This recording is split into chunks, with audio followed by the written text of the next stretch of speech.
সম্মাননীয় সুধীমণ্ডলী, আমি আপনাদেরকে স্বচ্ছ দেশের স্বপ্ন ইউটিউব চ্যানেলের পক্ষ থেকে ব্যাংকক শহরের প্রাণকেন্দ্র অশোক মেট্রো স্টেশনের কাছাকাছি এলাকার বেঞ্জাকিট্টি পার্কে স্বাগত জানাচ্ছি। এখন আমি একদম পার্কের লেকের পাশেই আছি। আমি আপনাদেরকে লেকের অবস্থাটা দেখাচ্ছি। এই দেখেন, মাছেও খেলা করছে এবং এখনও কাউকে মাছকে খাবার দিতে দেখছি না। খাবার দিতে দেখলে তখন সেখানে বেশ বড় বড় কয়েক কিলো ওজনের বড় বড় মাছ এসে খাবার নিয়ে যায়। তাই আমি আপনাদেরকে পার্কের চারদিকের পরিবেশটা একটু দেখাচ্ছি। এটা হলো একদম খুবই সহজ জায়গা চেনার জন্য, বাংলাদেশের মানুষের জন্য। সবাই নানা প্লাজা চিনেন, নানা এলাকার মেট্রো স্টেশনে আশেপাশে ওইদিকে থাকেন সবাই। ওইখান থেকে আপনি মেট্রোতে অশোক আসতে পারেন, অথবা হেঁটেও অশোকে এসে নানা থেকে আসলে বাম দিকে ঘুরতে হবে। যে কাউকে জিজ্ঞেস করলেই দেখাবে ওয়াকিং ডিস্টেন্স। আপনি হেঁটেই এই পার্কে আসতে পারবেন। সকালে বিকালে যে কোনো সময় এসে উপভোগ করতে পারবেন। নিজে মানে আপনার জগিংয়ের অভ্যাস থাকলে সেটার জন্য হোক, বা মানুষে কিভাবে করছে, পার্ক কীরকম থাকে, কিভাবে পরিপাটি রাখে, এই সব জিনিস দেখতে পারবেন। আপনাদেরকে আমি স্বাগত জানাবো, অনুরোধ করব যে আপনারা এখানে আসেন। একদম নানা থেকে ওয়াকিং ডিস্টেন্স, আপনি 10-12-13 মিনিট লাগবে আপনার হেঁটে আসলে, রাস্তার পাশ দিয়ে আসলে যে কাউকে জিজ্ঞেস করে দেখাই দিবে। আমি আপনাদেরকে একদম লেকের পাশের অংশটা এবার একটু দেখাচ্ছি। একদম আমি লেকের পাশে একটা ওয়াকওয়ে রাখা হয়েছে। এখানে মানুষ হাঁটে, আবার বসার জায়গাও আছে। এখানে মাছকে খাবার দিলে বা মাছের খেলা দেখলে এই জন্য আসে। এবং দেখেন, এই যে পার্কের উপরের ওই দিক দিয়া হেঁটে যাওয়ার, এক্সারসাইজ করার, সাইকেল নিয়ে সাইক্লিং করার সব রকম ব্যবস্থা রাখা আছে। মানে অনেক বড় পার্ক। এটা রাজমাতার নামে সম্ভবত 1992 সালে এই পার্কটা তৈরি করা হয়েছে।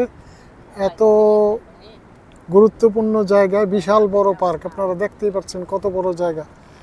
এবং এই যে লেকের মধ্যে মাঝে মাঝেই বড় মাছে খেলা করছি।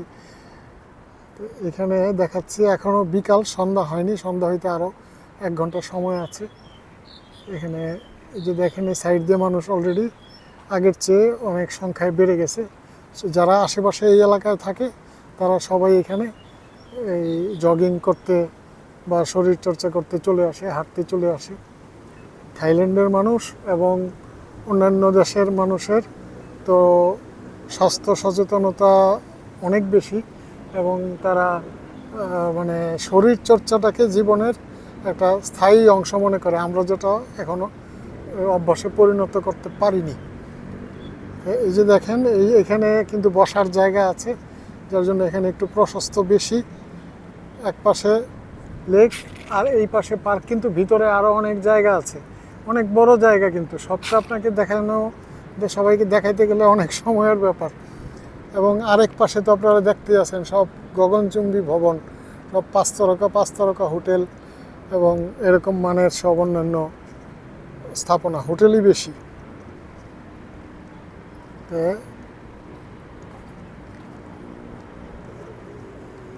এই যে আজকে মনে হয় কোনো ইউনিভার্সিটি বা কোনো জায়গাতে কেউ মানে সার্টিফিকেট প্রাপ্ত হয়েছে, যার জন্য তারা ওই গাউন পরে, ওই ইউনিভার্সিটিতে তো তারা ছবি তুলেছেই, এখানে আবার তারা নিজেরা আসছে গাউন পরে বিভিন্ন জায়গায় ছবি তুলছে। আমি বেশ কয়েকজনকে দেখেছি, একজন না। তার মানে এখন এখানে তো অপরিচিত কাউকে সরাসরি কোনো কথা জিজ্ঞেস করা, এটা ঠিক তাদের সংস্কৃতির বাইরে, এটা পছন্দ করে না, যার জন্য এটা জিজ্ঞেস করা যায় না। তবে আমার মনে হচ্ছে, বুঝতে পারছি ঘটনাটা দেখি।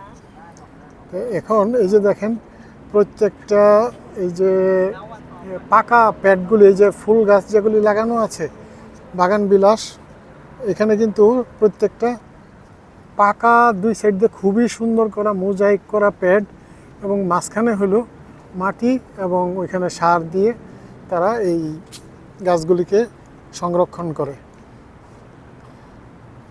যার জন্য, এবং খুব যত্ন নেয়। এখানে মালি আছে, যত্ন নেয়, যার জন্য খুব সুন্দর হয় ফুলগুলি, এবং গাছ সতেজ থাকে, পানি দিচ্ছে, সার দিচ্ছে যখন, যাদের এরা সব দক্ষ লোকজনকে এখানে রাখা হয়। তা এখন এই যে এখানে 3টা ফোয়ারার ব্যবস্থা আছে। আমার মনে হয় আরেকটু পরে ফোয়ারাগুলি চালু করবে এবং লাইটও তখন জ্বলবে।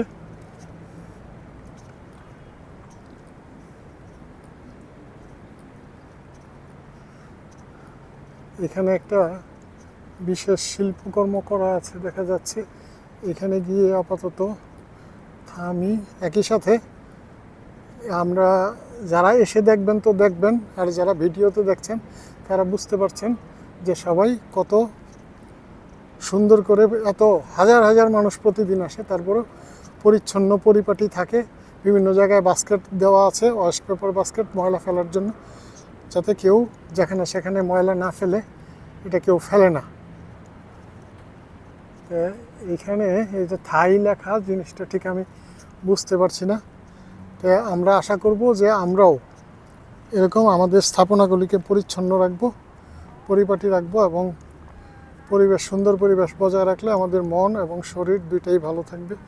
এই প্রত্যাশা রেখে সবাইকে ধন্যবাদ জানিয়ে এখনকার মতো এখান থেকে বিদায় নিচ্ছি। ধন্যবাদ।